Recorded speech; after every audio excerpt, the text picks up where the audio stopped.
je vous retrouve aujourd'hui pour une nouvelle vidéo. J'ai décidé de vous faire mon bilan couture 2024. Alors, il est un peu tard, on est en février déjà, mais de toute façon, je n'ai pas cousu depuis le début de l'année ou presque pas. Donc voilà, ça changera pas grand chose au bilan. Je vous avais fait un petit bilan, on va dire vraiment rapide sur mon compte Instagram, mais déjà tout le monde n'a pas Instagram et je trouvais ça sympa de refaire comme l'an dernier un vrai bilan couture sur ma chaîne YouTube. Donc le voilà. Alors c'est parti. Bien sûr, je vais m'aider de mon carnet de couture où donc je note tout ce que je couds tout au long de l'année, voilà, en notant à chaque fois toutes les informations sur les patrons, les tissus que j'ai utilisés, les difficultés éventuelles aussi que j'ai rencontrées. Donc à chaque fois, je vous montrerai à quoi ressemble le vêtement porté, si c'est un vêtement bien sûr. Alors, pour commencer, au mois de janvier 2024, j'ai commencé l'année avec une couture homme. C'était donc le t-shirt Hercule de chez Urban Fairy Patterns. Il me semble que c'est un t-shirt gratuit. J'irai vérifier ça, bien sûr. Et donc, c'était le premier vêtement que je cousais de cette marque. Il y avait eu un petit cafouillage de ma part au niveau des tailles parce qu'en fait les tailles du patron ne correspondaient pas aux tailles habituelles du commerce, on va dire. Donc j'ai pas tout compris dès le départ.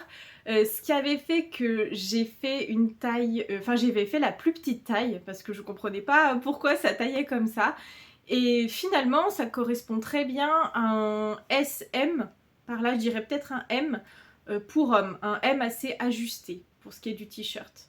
Donc j'ai cousu ce t-shirt dans un jersey noir biologique de chez tissu.net. Et j'ai cousu la taille 42, donc qui est la plus petite taille proposée dans ce patron. Et qui donne donc une coupe assez moderne, ajustée au t-shirt. Voilà, bon, sachant qu'il y a aussi maintenant, vous allez me dire, la mode à nouveau, des t-shirts très amples. Mais pour le coup, là, ça fait vraiment, vraiment une coupe ajustée, ce qui est exactement ce que mon compagnon aime bien porter. D'ailleurs, ça me fait plaisir parce qu'il le porte réellement au quotidien, ce t-shirt. Donc, j'ai plus qu'à en faire d'autres, hein, concrètement, durant l'année 2025. Donc en termes de difficulté, la seule chose évidemment c'est toujours bien trouver la bonne tension pour la couture notamment du col. C'est vraiment une des difficultés majeures du jersey de toute façon, c'est de vraiment bien appréhender cette matière extensible qui demande un peu d'entraînement et de dextérité du coup pour la maîtriser. Et de toute façon, pour moi, la seule manière de maîtriser ces matières extensibles, c'est bien sûr de s'entraîner. Je remarque que là, plus je couds du jersey, mieux ça se passe. Voilà, c'est vrai que je me souviens de mon premier t-shirt en jersey où vraiment le col était vraiment mal mis, il rebiquait comme ceci. Enfin, voilà, c'était pas une très grande réussite, mais quand on a compris un peu comment fonctionne cette matière, et ça se passe mieux. Voilà, tout simplement. Voilà, on a déjà fait le tour pour ce qui est du t-shirt Hercule de Urban Fairy Patterns. À chaque fois, bien sûr, n'hésitez pas, si j'oublie de mentionner des choses, voilà, à me poser des questions dans la section des commentaires. Vraiment, ça sert aussi à ça. Pour discuter de tout ça, ce sera avec plaisir. Ensuite, alors donc le t-shirt Hercule, c'était au mois de janvier. On passe tout de suite au mois de mars. En mars 2024, j'ai cousu le feu de camp de chez Atelier Caroline. Donc c'est un patron que j'avais trouvé chez Makerist. Petite parenthèse d'ailleurs sur Makerist qui est en train de fermer. Makerist ferme ses portes, j'ai vu ça le 31 mars. Donc ça approche très vite, hein, c'est dans un peu plus d'un mois. Et donc, d'après ce que j'ai compris, nous pourrons retrouver nos comptes Makerist sur le site tissu.net, donc qui est lié à Makerist depuis quelques années.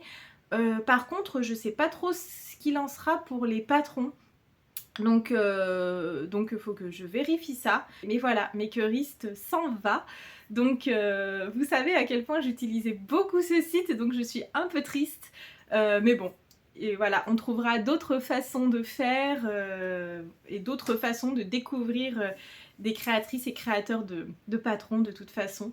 Alors, donc le feu de camp de chez Atelier Caroline, donc c'est un petit feu de camp rembourré en mode peluche, petit personnage. Ça faisait longtemps que je l'avais justement acheté sur Makerist, ça faisait des années. C'est un des premiers patrons que j'ai acheté sur ce site d'ailleurs, pour vous dire, j'avais vraiment craqué dessus.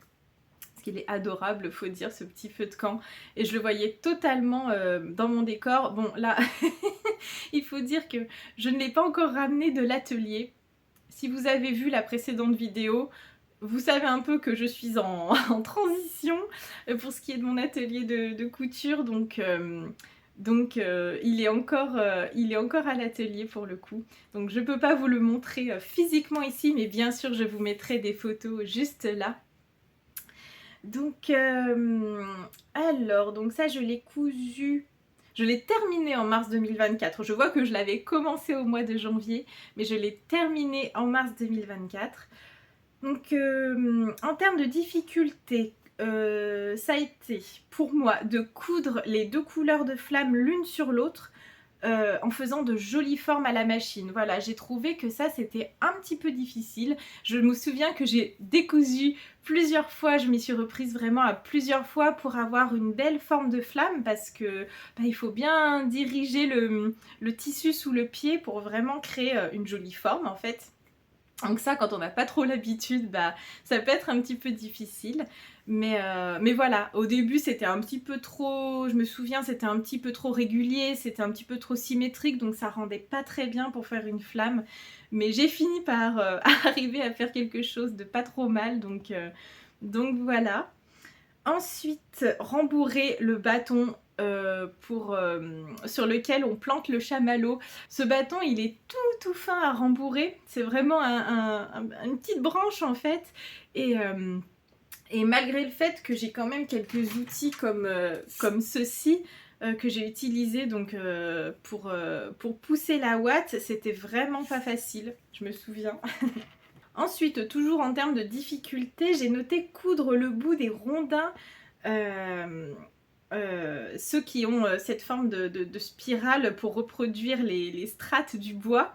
Avec le reste du rondin. Oui, ça aussi c'était pas forcément facile parce que c'est des petites pièces, il faut coudre vraiment avec précision en attrapant bien le tissu. Et puis là il s'agit de coudre littéralement un cylindre. Donc ça c'est le bout du cylindre, donc oui c'est pas forcément toujours facile. Mais finalement j'ai quand même réussi à le faire, donc...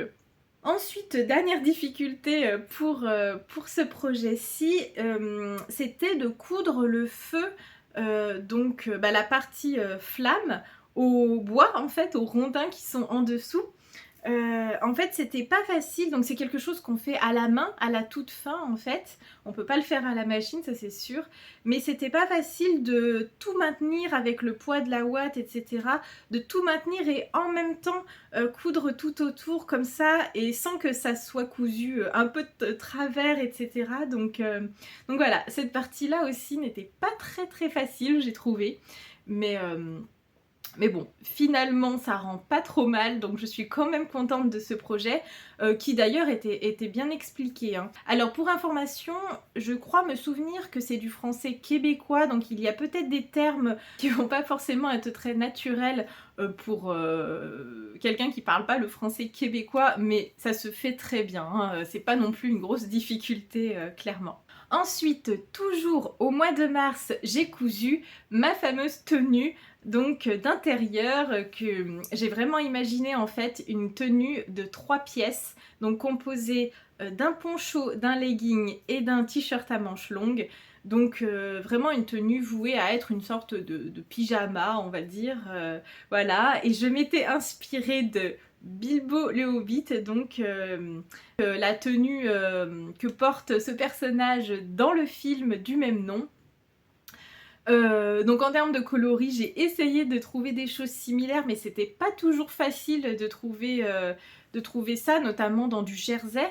parce que je voulais coudre en jersey le legging et le t-shirt en fait. Donc oui, c'était vraiment sympa pour une fois d'imaginer directement une tenue complète à composer avec ces 3 patrons. Donc j'ai commencé par le poncho, la cape en polaire de chez Vini DIY, donc toujours sur le site Makerist, hein, vraiment vous verrez que la plupart encore viennent de chez Makerist. Je l'ai fait dans un tissu Alp Fleece. Alors je pensais que c'était une polaire toute simple. En fait c'est une polaire mais qui est très dufteuse. Voilà, c'est un petit peu différent de la polaire classique qu'on connaît justement comme les vestes polaires comme on imagine. Là elle est vraiment très dufteuse, très douce, donc c'est très agréable. Vraiment moi j'adore ce genre de matière. Donc c'était une Alp Fleece Bordeaux de chez Mondial Tissu que j'ai combiné avec une crétonne anthracite de chez Mondial Tissu également. Donc voilà leur crétonne unie de la gamme Christina si vous connaissez. Voilà, je me suis dit que ce serait une bonne association. C'est une taille unique qui est proposée pour ce patron, qui d'ailleurs est gratuit sur le site Makerist, j'ai pas précisé. Voilà, donc si jamais vous le voulez, je pense qu'il est encore dessus, et si jamais les patrons disparaissent en même temps que le site, n'hésitez pas à faire vite du coup pour vous le procurer. Si je le retrouve, bien sûr, je mettrai le lien en dessous dans la partie description. Voilà, et ce sera le cas bien sûr comme je le fais à chaque fois, sauf si j'oublie, n'hésitez pas à me le dire, mais ce sera le cas pour tous les patrons que je mentionne ici bien sûr. Ah oui, en plus c'est le premier vêtement que j'ai cousu avec ma nouvelle machine que j'avais eue justement en mars 2024, ça fait déjà presque un an qu'elle est là. Elle est là, juste là devant mes yeux, qui est vraiment géniale. C'est la Pfaff Ambition 620. Elle est assez connue, c'est vraiment une bonne machine je trouve. Je suis vraiment très heureuse, sachant qu'avant j'avais une Singer Simple, donc vraiment un modèle très très basique, mécanique d'ailleurs, et là donc c'est une machine électronique qui fait vraiment très bien son travail. Pour l'instant j'ai rien à lui reprocher, vraiment, elle est top. Je me souviens que j'avais eu un petit peu des difficultés avec cette matière dufteuse de la polaire dont je vous parlais, parce que forcément par rapport à la crétonne, sous le pied, elle se déformait, enfin en fait elle n'était pas aussi rigide, hein, comment dire. La polaire était un petit peu extensible par rapport à la crétonne qui ne l'est pas du tout. Donc quand on passe sous la machine à coudre, ça peut créer en fait un décalage entre les deux tissus. L'un va avancer plus vite que l'autre et voilà, ça décale un peu le tissu. Mais finalement, ces difficultés que j'ai eues ne se voient pas du tout sur le résultat final, donc tant mieux, c'est parfait. Et enfin, j'avais utilisé aussi des boutons pression pour mettre sur le haut. C'est ce qui est préconisé dans le patron de toute façon. Et je les ai choisis, donc c'est des boutons en résine, hein, en plastique de chez Prime. Il me semble, oui c'est ça, de chez Prime. Et du coup je les ai choisis dans la couleur dorée. Voilà, je trouvais que ça allait bien pour le résultat final et un peu toujours cette ambiance que je recherchais, un peu Bilbo le Hobbit. Voilà. Donc ça c'était pour la cape slash poncho. Donc ensuite, toujours pour cette tenue, j'ai cousu donc également en mars, dans la foulée du précédent, le t-shirt Madame Nikki de chez Studio Schnittreif. Donc ce t-shirt, il a la particularité d'avoir un dos très échancré, et à refaire, j'aurais pas fait ça comme ça parce que finalement, en tant que, comment dire, que vêtement d'intérieur, je trouve que ça manque un petit peu de confort, et pour l'hiver, en fait, en tout cas dans mon cas, j'ai pas forcément envie d'avoir une échancrure dans le dos alors que j'ai froid par exemple. Donc si c'était à refaire, je ne ferais pas cette échancrure aussi ouverte dans le dos, bien qu'elle soit très jolie, hein, ça, il n'y a pas de problème, mais c'est vrai que c'est, voilà, je le referai pas comme ça. Et aussi il y a le fait que cette échancrure fait que les épaules ne tiennent pas très bien. Les épaules ont tendance forcément à tomber un petit peu. Mais voilà, c'était quand même une bonne expérience de couture. Ça m'a permis de coudre pour la première fois de la maille pointelle. C'est une maille que j'adore, je trouve ça très joli, très délicat. J'aime beaucoup. Donc en fait il s'agit d'un jersey où il y a des petits trous. Donc c'est une maille qui est pas mal utilisée dans la lingerie, dans les sous-vêtements, pour des débardeurs qu'on met sous les vêtements. Donc voilà, je trouve ça très joli. Là c'est un tissu que j'avais trouvé sur Made in Tissu. Et c'est je sais pas s'ils l'ont encore, mais c'est le jersey en maille pointelle, donc de couleur tilleul. Donc c'était pas exactement la couleur que je souhaitais pour cette tenue, mais je me suis dit que ça ferait l'affaire. Je l'ai cousu en taille XS, donc souvent pour les hauts, étant donné que j'ai un petit buste, je choisis quasiment toujours la plus petite taille disponible. Donc là pour le coup c'est la première fois que j'utilisais ma nouvelle machine pour coudre du jersey. Donc voilà, ça y est, elle aura passé en mars tout de suite. Dès que je l'ai eu, j'ai testé la crétonne, la polaire, le jersey, voilà. Elle aura tout eu dès le départ. Donc la petite difficulté que j'ai eue sur ce modèle, c'était de comprendre la mise en place du col et de l'encolure. Je me souviens que c'était pas très clair par rapport aux explications. Alors ça vient peut-être de moi, il n'y a pas de souci avec ça. Mais voilà, en fait je crois que c'était parce que on le cousait un peu comme un biais en quelque sorte, ce col. Mais finalement, ça s'est bien passé, hein, malgré tout. Donc je suis bien contente de ce projet aussi. Et enfin, la troisième pièce de cette fameuse tenue, cousue toujours en mars, hein, j'ai tout fait au mois de mars pour le coup, c'est le legging papaye de chez Clafoutis Couture. Donc j'ai fait la version longue parce que en fait c'est un legging. Alors, c'est un legging de base de grossesse, mais qu'on peut tout à fait porter sans être enceinte. C'est surtout qu'il va être très confortable.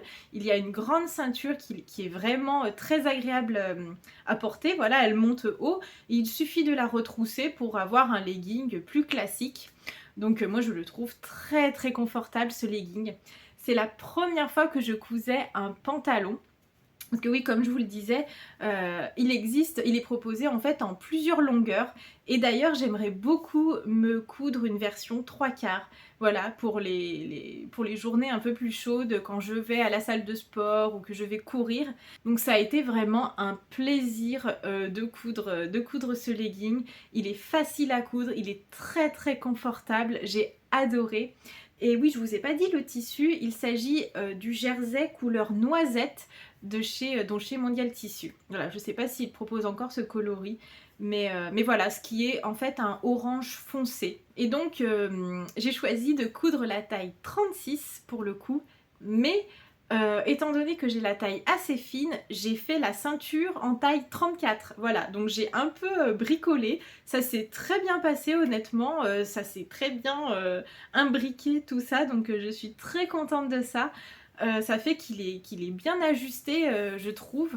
Donc voilà, si vous cherchez un modèle pour soit vous faire une tenue d'intérieur ou alors une tenue de sport, vraiment, ce legging est une pépite. Alors, j'en ai pas encore testé d'autres, donc je peux pas comparer, mais j'adore celui-là en fait, donc je pense pas forcément tester d'autres parce que vraiment, ce legging Clafoutis est top. Voilà, donc cette tenue en entier, ça donne ceci, donc assemblé avec les 3 pièces. Donc je suis très contente du résultat de cette tenue. Même si c'est pas exactement comme je l'imaginais. En tout cas, ce sont des pièces très confortables. À part l'ouverture du dos du t-shirt Madame Nikki, qui est un peu trop échancré à mon goût par rapport au confort. Sinon, vraiment un bonheur de coudre tout ça. Alors ensuite on sort des vêtements parce que toujours au mois de mars, alors non mais vraiment ce mois de mars j'ai été productive hein, voilà, j'ai cousu ce petit lapin adorable de chez Tilda. Vous connaissez maintenant à force mon amour pour Tilda, hein. J'ai désormais donc plusieurs livres de cette créatrice que j'adore et en l'occurrence, alors je ne sais pas s'ils sont encore disponibles parce que j'ai l'impression que le site Tilda's World a changé. Donc je verrai si je retrouve ce petit lapin. Mais donc il s'agissait d'un patron gratuit qu'on pouvait trouver sur le site de Tilda. Franchement, il n'est pas adorable. J'adore. Et je me suis rendu compte que c'était le personnage que j'avais préféré coudre vraiment depuis le début, que je fais des petits personnages comme mon teckel, ma brebis Vilma aussi de chez Rose et Balles de Laine. Et ben vraiment ce petit lapin, ça a été un vrai bonheur et je l'adore vraiment. Donc comme je vous le disais, c'est le lapin de Pâques, le Easter Bunny de chez Tilda. Je crois qu'on vous montre aussi comment coudre la petite robe, hein, qui est vraiment toute simple. Hein. Pour le coup, il n'y a pas de difficulté particulière. Donc j'ai choisi de le coudre dans une crétonne blanche de chez Made in Tissu. Voilà, tout simplement. Ce tissu-ci, je l'avais eu, c'était un échantillon. Je crois que j'avais eu aussi via le site Made in Tissu. C'est une toile assez aérée, voilà, qui fait un peu penser à une toile de broderie. Et d'ailleurs, justement, j'ai brodé plein de petites carottes. Je me suis amusée à donc créer les motifs de cette robe pour vraiment rester dans le thème de Pâques. Ça me faisait beaucoup rire. Donc voilà, je trouve trop mignon ce lapin. Et j'ai trouvé qu'il n'y avait pas de difficulté particulière pour le coup. Voilà pour ce petit lapin adorable. Attendez, je vous le montre comme ça en entier. Ensuite, j'ai à nouveau cousu un t-shirt de chez Studio Schnittreif. Donc pour le coup, c'est le t-shirt Madame Lise. Alors, j'adore ce tissu, j'adore ce patron. C'était un bonheur. Donc celui-ci, je l'ai cousu en avril dans un jersey polyester qui s'appelle Rose Merlot que j'avais trouvé sur le site tissu.net.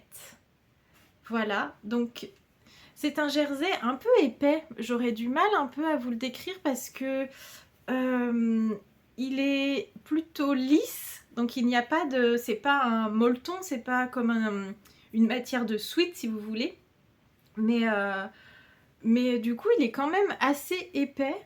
Donc c'est une matière qui est très très confortable. Il est très agréable à porter. J'ai pas précisé je crois, mais c'est un t-shirt cache-cœur. Voilà, donc le montage était un petit peu différent. Mais je suis vraiment ravie du résultat. La difficulté, en quelque sorte, je me souviens que c'était de trouver la bonne tension pour coudre cette partie du col en fait, qui ensuite se place comme ceci. Donc c'est un faux cache-cœur, hein. Il est vraiment ensuite cousu directement sur la partie basse. Voilà, il n'y a pas de lien à nouer comme sur certains modèles de cache-cœur. Là, c'est vraiment tout est cousu directement. Voilà, on peut voir ici, hop. Voilà, cette partie vient se coudre directement sur la partie du bas.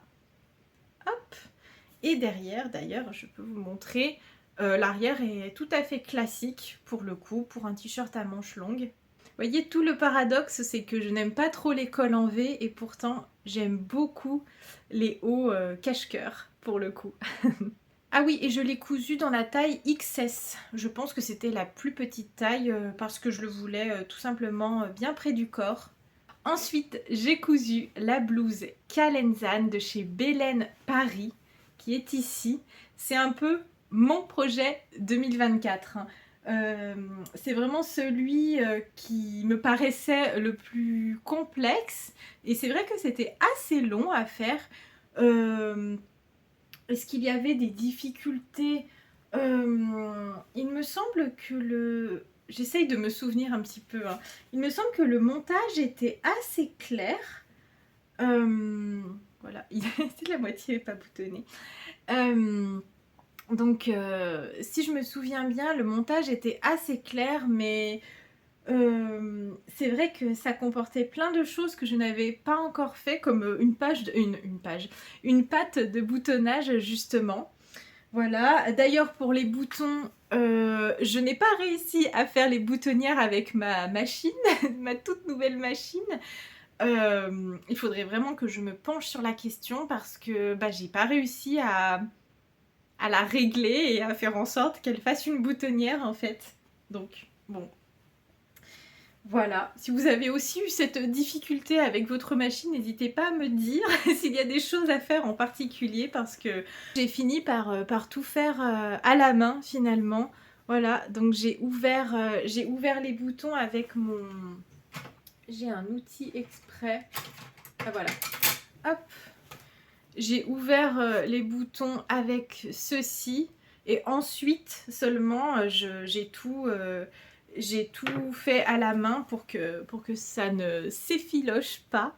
Donc bah, je suis quand même contente de ce que ça donne hein, finalement, même si c'était à la main. Je suis bien contente du résultat. Je suis aussi bien contente des boutons que j'ai choisis. Je trouve qu'ils vont bien avec le reste. Je vous ai pas dit, mais c'est une popeline grise motif mouette de chez tissu.net. Donc je l'ai cousue en taille 34 pour le coup. Alors, c'est très personnel, mais je trouve que son petit défaut, mais c'est moi qui aurais dû mieux regarder ça dès le départ, hein, c'est qu'elle est très très courte. Alors, pourtant, je la porte avec un jean taille haute et j'avoue que moi j'aime pas trop quand on voit mon ventre. Et c'est vrai que bah, si on veut pas voir dépasser des petits bouts de ventre, il faut porter quelque chose dessous en fait, parce qu'elle est vraiment très courte, avec des manches assez larges, assez bouffantes. Donc voilà, il y a une découpe à l'avant comme ceci. Une découpe un peu en forme de cœur. Bon, ici ça fait peut-être pas... C'est peut-être pas idéal ici, l'angle. C'est vrai que c'est pas facile d'avoir des jolis angles, je trouve, comme ça sur les vêtements.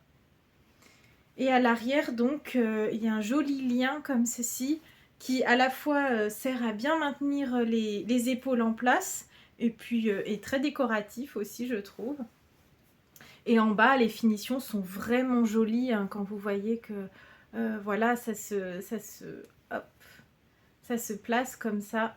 Attendez, hop, on va y arriver. Ça se place comme ceci en bas du vêtement. Attendez, je vais le fermer, ça ira mieux. Voilà, comme ça on voit mieux le dos. Donc voilà, je trouve que les finitions sont vraiment jolies. Mais voilà, je trouve que c'est vraiment une belle pièce, vraiment très jolie. Et c'est un patron gratuit de chez Belen Paris. Voilà, ça vous permet de tester cette marque. Donc vraiment top. Et oui, sur le devant, vous avez aussi un petit rabat comme ça. Je trouve que vraiment tout est dans les détails sur cette blouse. Ah oui, et je vous ai pas aussi montré les poignées de manches. C'était la première fois que je faisais tout ça, hein. J'avais jamais cousu de chemise ou quoi, donc voilà. Je me souviens que j'avais pas très bien compris d'ailleurs comment, comment agencer ces poignées de manches. Et finalement, j'avais réussi à faire quelque chose de pas trop mal. C'est pas exactement comme ça. Je crois que je ne suis pas censée avoir cette espèce de petit bec qui dépasse. Mais finalement, je trouve pas ça disgracieux. Donc voilà, pour ce qui est des manches. C'était vraiment un challenge et j'étais vraiment très très contente quand je l'ai fini. J'étais très contente, très fière. J'avais même les larmes aux yeux pour vous dire. Voilà, d'un point de vue émotionnel, c'était quelque chose. Mais vraiment, j'étais vraiment très fière d'avoir réussi à faire quelque chose que je considérais comme complexe. Voilà, pour moi, il y avait vraiment pas mal de difficultés par rapport à mon niveau en tout cas, hein. Après, vous pouvez peut-être trouver que c'était très facile aussi de coudre ça, mais vraiment, je suis trop contente et c'est très satisfaisant du coup d'arriver à coudre une pièce comme ça. Et donc cette blouse, je l'ai cousue au mois de mai. Et donc le dernier vêtement que j'ai cousu en 2024, c'était toujours au mois de mai. Ensuite, j'ai eu vraiment, comme vous l'avez vu dans ma dernière vidéo, une traversée du désert en termes de couture. Et Et donc j'ai cousu ce top-ci qui fait très 70s je trouve. Je sais pas, moi ça me fait penser à ça en tout cas. C'est le top Annick de chez Atelier des Premières. Donc j'ai choisi de le coudre dans une crétonne Marguerite de chez Tissu.net. J'aime beaucoup, je me souviens qu'il était disponible en plusieurs coloris et j'ai craqué pour ce modèle. Voilà, j'aime beaucoup le bleu, donc j'ai craqué pour ce modèle avec le fond bleu et les marguerites comme ça. Vraiment très joli. Je l'ai cousu dans une taille 34. J'ai fait la version non doublée parce qu'on vous propose aussi une version entièrement doublée. Donc en fonction du tissu que vous choisissez, si jamais c'est un tissu un petit peu transparent, vous pouvez tout à fait faire une version toute doublée de ce haut-ci. La version de base comporte en fait 2 nœuds de chaque côté. Moi j'en ai rajouté un autre parce que j'avais peur que ça fasse un peu trop dénudé en fait. J'ai même songé à faire une patte en fait qui se rabattrait dessous pour faire qu'on ne voit rien en fait sur le côté. Bon, finalement, j'avoue que j'ai un peu abandonné cette idée par flemme, mais, donc voilà, j'ai choisi de faire, je sais pas si on verra bien comme ça, oui, de faire donc 3 nœuds de chaque côté. Ça fait donc 6 nœuds et ça fait 12 liens à faire. J'avoue que cette partie était un peu redondante de faire les 12 liens à la chaîne, c'est vrai. Mais sinon, c'est un patron vraiment très facile, très accessible. Il n'y a pas de pince, rien. Donc vraiment très accessible à coudre, j'ai trouvé. Mais c'est surtout énormément de repassage, ce top-ci. Donc vraiment, il y a beaucoup de repassage et peu de couture finalement. Mais voilà, c'était très sympa à coudre. Je vous avouerai que j'avais vraiment besoin d'un modèle simple, entre guillemets, après la blouse Calenzane qui m'avait demandé quand même pas mal d'efforts et de, voilà, de réflexion. Donc voilà, c'est pour ça que j'avais choisi de faire ce petit top Annick au mois de mai. Donc c'est tout pour les vêtements que j'ai cousus en 2024. J'ai quand même cousu 2 autres petites choses, toujours au mois de mai. J'avais cousu donc une boîte à mouchoirs et un berlingot de support de téléphone. Donc ce sont des étuis pour boîte à mouchoirs jetables. Parce que bon, on va pas se mentir, une boîte à mouchoirs jetable comme ça, c'est vraiment pas esthétique. Je me suis dit que j'allais faire comme ça des étuis beaucoup plus sympas et très faciles à changer d'ailleurs quand la boîte à mouchoirs est vide. Donc c'est un tuto que j'ai trouvé sur la chaîne YouTube de Sewing Sew, donc la cabane à coudre. Donc je l'ai cousu dans une broderie anglaise de chez Made in Tissu. Et dessous c'est une crétonne de couleur, alors je sais pas si on verra bien. Hop, voilà, c'est une crétonne de couleur bleu ciel. Je ne sais plus d'où elle vient par contre, mais voilà, je me suis dit que ça serait sympa de voir cette crétonne en transparence dans les petits trous de la broderie anglaise. Et donc j'en ai cousu une deuxième que j'ai fait dans un tissu noir, dans une crétonne noire toute simple, unie. Voilà, donc c'est exactement le même modèle hein, pour le coup. Voilà, donc pas de difficulté particulière j'ai trouvé pour coudre ces deux étuis. C'est très bien expliqué sur la chaîne de Sewing Sew. Vous avez tout son tuto en vidéo, en fait, tout le déroulé. Donc voilà, et ensuite j'ai fini par ce petit berlingot. Ça faisait longtemps que je voulais me coudre ça pour pouvoir poser mon téléphone quand je l'utilise pas et qu'il est sur le bureau. Donc je trouve ça beaucoup plus sympa. Voilà, une fois que le téléphone est posé, ça tient très bien. On a un petit boudin sur le devant là pour maintenir et vraiment je trouve ça top. Ça pour le coup c'est un tuto que j'ai trouvé sur la chaîne de Elsa Couture. Je l'ai cousu dans une crétonne Liberty entre guillemets de couleur menthe de chez Made in Tissu. C'est aussi dans ce tissu que j'avais fait mon top fleuri. Et dans ce tissu que j'avais fait aussi mon petit chaton de chez Tilda. Donc voilà, j'étais dans les chutes de ce tissu. Et voilà, et ce berlingot clôture mes coutures de 2024 qui se sont donc arrêtées en mai parce qu'ensuite je n'ai plus cousu. J'ai fait un essai de la blouse ébène de chez Enjoy Couture qui s'était pas très bien passé. Mais pour l'instant, j'ai pas encore la motivation, je vous avouerai, de me relancer dans un vêtement comme ça. Donc c'est pas grave, en attendant je vais coudre plein d'autres petites choses. Pour ce qui est justement de mes projets 2025, j'en parle dans ma toute dernière vidéo. Donc c'est la vidéo qui est sortie juste avant celle-ci. Donc en fait dans cette vidéo là, je vous détaille déjà tous mes projets 2025. Pour ce qui est des vêtements, des accessoires. Donc je vous invite à aller voir cette vidéo-ci. Je ne vais pas tout redire dans cette vidéo parce que ce serait un peu redondant.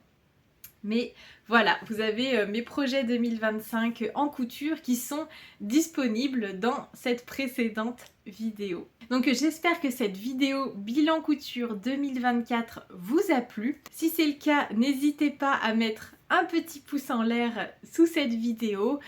N'hésitez pas non plus à vous abonner si ce n'est pas encore le cas pour suivre justement tous mes prochains projets sur l'année 2025 au travers de mon journal créatif La Gazette du Pinson. Et si jamais vous avez des questions ou simplement envie de m'encourager parce que ça fait plaisir à l'algorithme, n'hésitez pas à réagir sous cette vidéo via la section commentaires. Et moi je vous dis à très bientôt dans une prochaine vidéo.